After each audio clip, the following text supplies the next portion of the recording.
Alice is sitting on a bank with her sister bored and tired. Until suddenly, a white rabbit with a pocket watch dashes across the lawn and disappears into its hole. She decides to follow him and falls into the rabbit's home. At the bottom, she sees the white rabbit hurrying along a corridor ahead of her and murmuring that he will be late. He disappears around a corner, leaving Alice standing in front of several locked doors.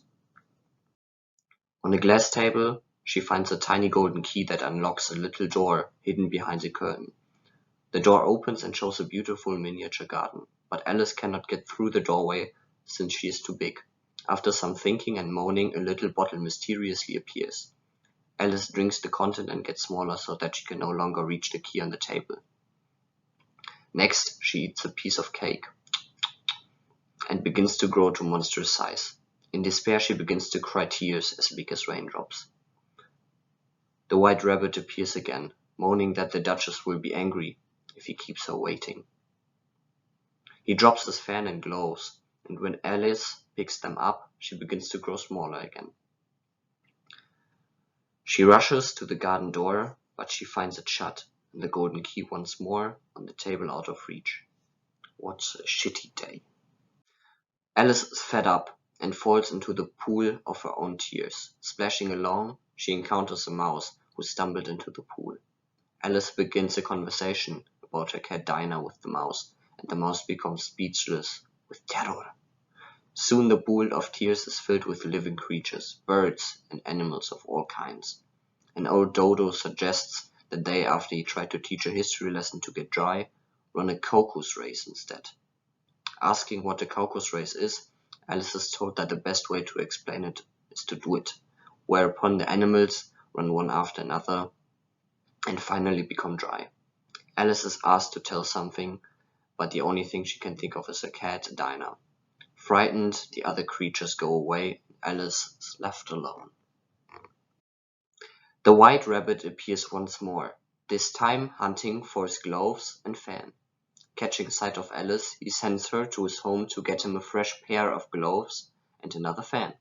In the rabbit's house, she finds the fan and gloves and also takes a drink from a bottle.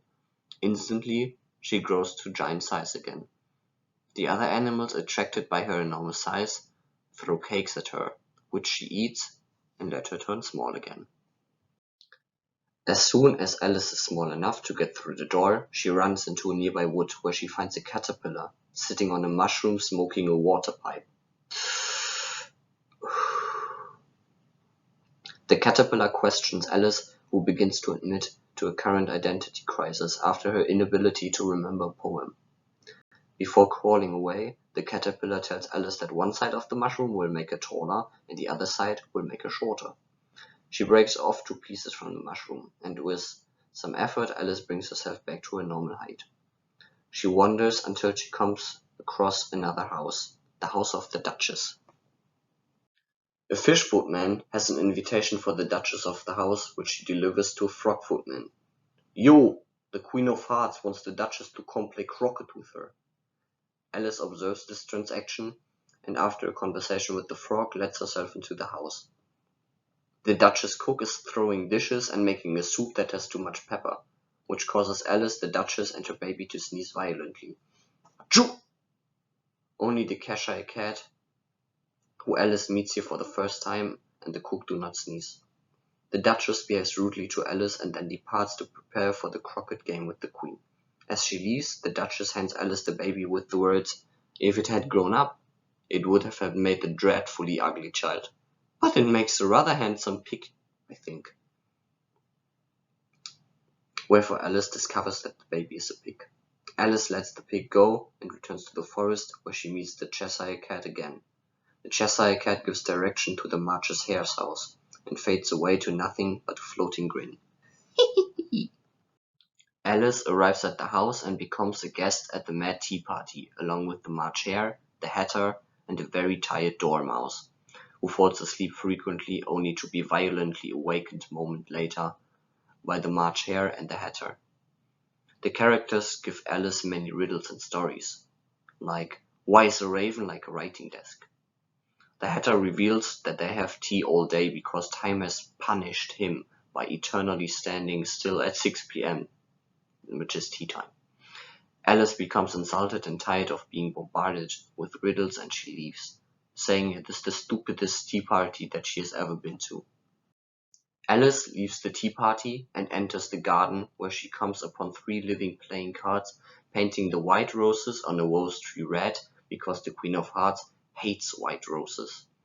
A procession of more cards, kings and queens, and even the white rabbit enters the garden. Alice then meets the king and queen. The queen, a figure difficult to please, introduces her signature phrase, "Off with this hat," which she utters at the slightest dissatisfaction with the subject. Alice is invited, some might say ordered, to play a game of croquet with the queen and the rest of her subjects, but the game quickly descends into chaos. Live flamingos are used as mallets and hedgehogs as balls, and Alice once again meets the Cheshire cat. The Queen of Hearts then orders the cat to be beheaded, only to have her executioner complain this is impossible since the head is all that can be seen of him. Because the cat belongs to the Duchess, the Queen is prompted to release the Duchess from prison to resolve the matter. In the last chapter of the book, a trial is about to begin.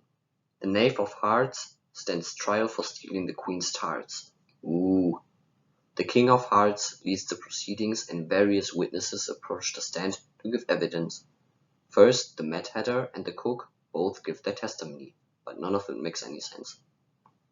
Then the White Rabbit, acting as a herald, calls Alice to the witness stand. The king goes nowhere with his line of questioning, but takes encouragement when the White Rabbit provides new evidence in the form of a letter written by the knave. The letter turns out to be a poem which the king interprets as an admission of guilt on the part of the knave. Alice believes the note to be nonsense and protests the king's interpretation. The queen becomes furious with Alice and orders her beheading. But by now, Alice has grown, not just in stature, but in confidence. She will not allow herself to be afraid of a pack of cards anymore. "Hold your tongue," said the queen, turning purple. "I won't," said Alice. "Off with her head," the queen says, but nobody moves. And then Alice begins to No, just kidding. At this point, Alice wakes up. She recounts her adventures and then bounds off, leaving her sister to contemplate Wonderland herself and imagine what Alice will be like as a grown woman. That was Alice in Wonderland from Lewis Carroll.